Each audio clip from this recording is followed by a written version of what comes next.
Bem-vindos. Hoje temos em mãos um material de análise um pouco diferente. Sim, não é o habitual. Não é um livro nem um artigo. É um diálogo Um diálogo. entre um pensador, Edson Zogby, e uma inteligência artificial. O que já por si é fascinante. Exato. E o tema é explosivo. A nossa relação com a história. Vamos tentar perceber juntos porque é que a forma como olhamos para o passado se tornou tipo um campo de batalha. Uhum. E o mais curioso é que esta conversa sobre o passado vai levar-nos a sítios completamente inesperados. Vamos falar da nossa ansiedade com o futuro, dos limites do planeta, E até de uma pergunta fundamental. que é se a humanidade tem, ou não, um defeito de fábrica. Lá está. Para começar, o diálogo lança logo uma provocação. Até que ponto é justo, ou sequer útil, julgar eventos do século XVI com os valores de hoje? É uma boa pergunta para começar. A fonte argumenta que estas reivindicações sobre o passado podem ser incoerentes. Primeiro, porque o passado não muda. E segundo, talvez mais importante, porque a nossa visão sobre ele é sempre, por definição, incompleta. Exatamente. E para desconstruir essa complexidade, a conversa introduz um conceito que é fundamental para tudo o que se segue. Que é A retrovisão. a retrovisão. É uma palavra que soa técnica, mas a ideia é muito simples. Significa olhar para trás, para a história, mas com os óculos do presente. Com as nossas lentes, Com as nossas lentes. os nossos valores, o nosso conhecimento, a nossa moral, usamos tudo isto para analisar uma época que não tinha nada disso.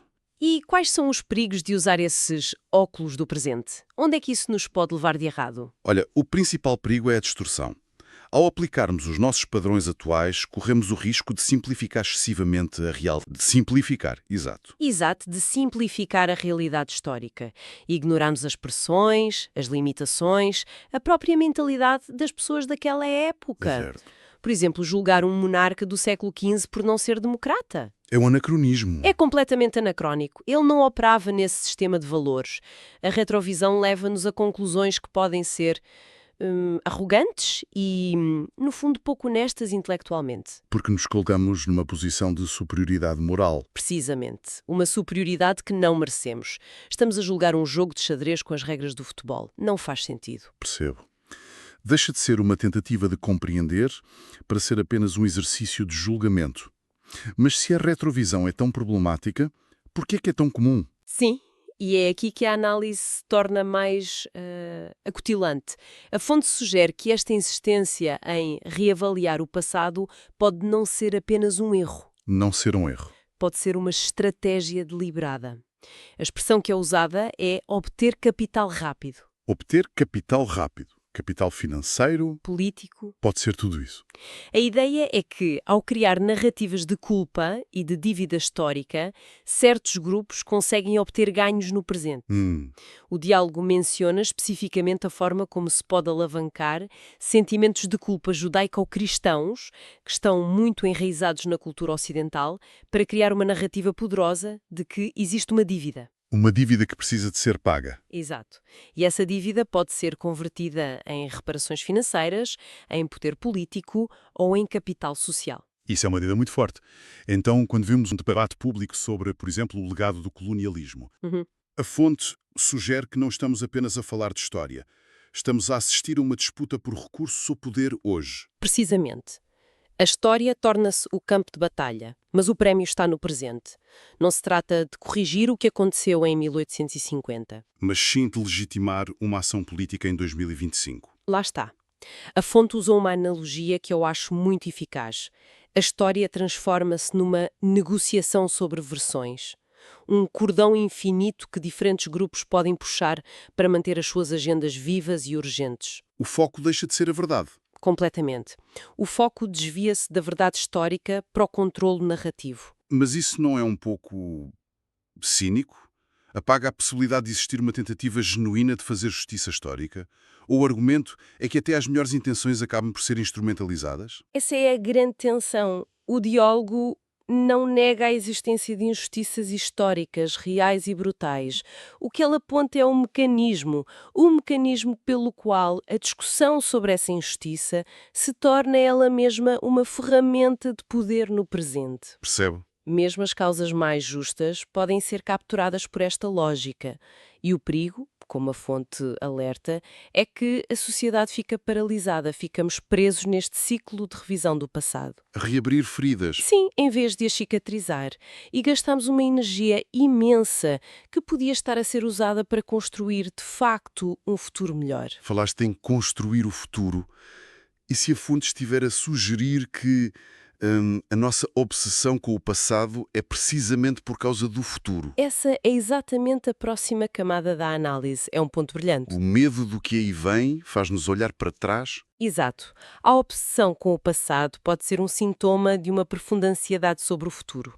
A teoria é que vivemos com a perspectiva de um futuro com menos trabalho tradicional, onde o capital acumulado, as heranças, vão ter um peso cada vez maior. E para quem não tem acesso a esse capital? Para quem não tem, a sensação é de que o comboio já partiu. Há um medo latente de ter perdido a oportunidade histórica de enriquecer. Quer dizer, se a escada da mobilidade social, através do trabalho, está a ser retirada, as pessoas procuram outras formas de garantir o seu lugar. Exatamente. E é aí que a narrativa da dívida histórica ganha uma nova força. Funciona como um mecanismo de compensação. Compensação psicológica. Psicológica e social. Se sinto que o meu futuro é inseguro, a ideia de que alguém me deve alguma coisa por injustiças passadas torna-se muito apelativa. É uma forma de tentar reequilibrar o tabuleiro. Mesmo que o impacto económico direto dessa reparação seja na prática limitado. Muitas vezes sim, mas o impacto psicológico é enorme. Alivia a ansiedade, dá um sentido de propósito à luta presente. O problema é que estamos a usar uma lógica do passado para resolver um problema que é inteiramente do futuro. Que é como criar uma sociedade justa numa era de automação. Pronto, e é aqui que a conversa dá mais uma volta surpreendente e colide com um muro. Um muro bem real. Que é o muro da ecologia. O muro da realidade física. A fonte descreve qualquer ideia de redistribuição massiva, baseada em lógicas de justiça histórica, como Fundamentalmente utópica. utópica. Porquê? E não por razões ideológicas, mas por uma razão muito pragmática. Choca de frente com os limites físicos do nosso planeta. Explica melhor essa colisão. Estamos a discutir como dividir o bolo de forma mais justa. E a fonte diz que o problema é o próprio bolo. O bolo está a encolher. Está a encolher e a receita é tóxica. Todo o crescimento económico e demográfico dos últimos 200 anos foi feito à custa de um recurso que parecia infinito, a capacidade de regeneração da Terra. E agora sabemos que não é. Agora sabemos que não é, já ultrapassámos essa capacidade. Portanto, a discussão sobre redistribuir a riqueza do passado ignora que o modelo que gerou essa riqueza é ele mesmo a causa da nossa crise ecológica. De que serve lutar por uma fatia maior de um sistema que nos está a levar para o abismo? Lá está. Isso muda completamente a equação. O verdadeiro desafio não é corrigir as contas do passado, mas inventar um novo modelo de prosperidade. Um que caiba dentro dos limites do planeta. E isso levanta questões eticamente muito mais complexas. Muito mais. O diálogo, por exemplo, não foge do tema do controle demográfico, que é quase um tabu. Sim, é um tema perigoso. Soa a autoritarismo, a eugenia. Claro, mas a fonte aborda isto com mais nuance.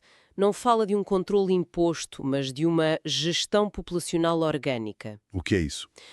Os dados mostram que, quando as sociedades investem em educação, especialmente para as mulheres, e dão acesso universal a planeamento familiar, as taxas de natalidade descem naturalmente. Sem qualquer tipo de coerção. É uma consequência do desenvolvimento. Exatamente.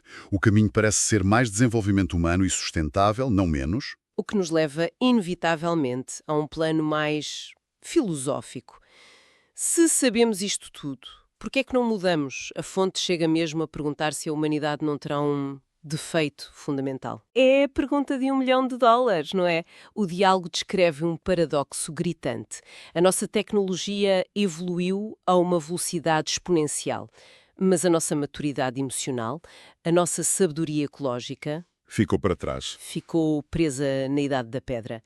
A natureza vai-nos dando banhos de realidade, pandemias, furacões, secas extremas, mas a mentalidade de base, a de que somos os donos disto tudo, persiste.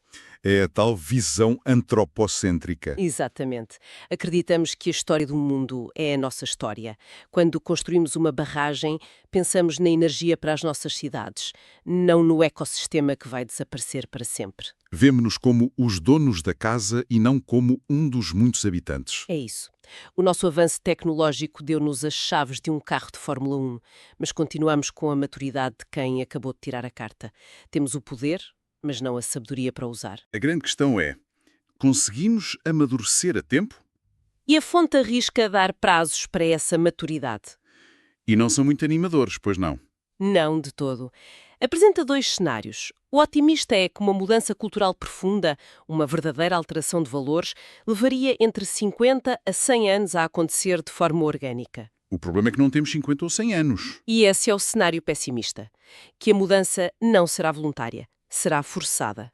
Forçada pelas crises. Forçada por crises tão severas, colapsos de ecossistemas, catástrofes climáticas, que nos obrigarão a mudar de um dia para o outro. E essa realidade, segundo as projeções científicas que a fonte cita, pode começar a bater-nos à porta de forma muito séria já nas próximas 2 a 3 décadas. O tempo está mesmo a esgotar-se. Sim. Para que isto não soa ficção científica, a conversa termina com dados concretos. E são números difíceis de ignorar. São aterradores, na verdade.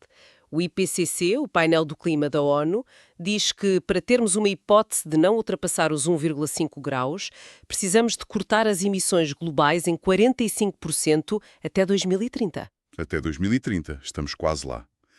E as emissões continuam a subir? Exato. E não é só o clima.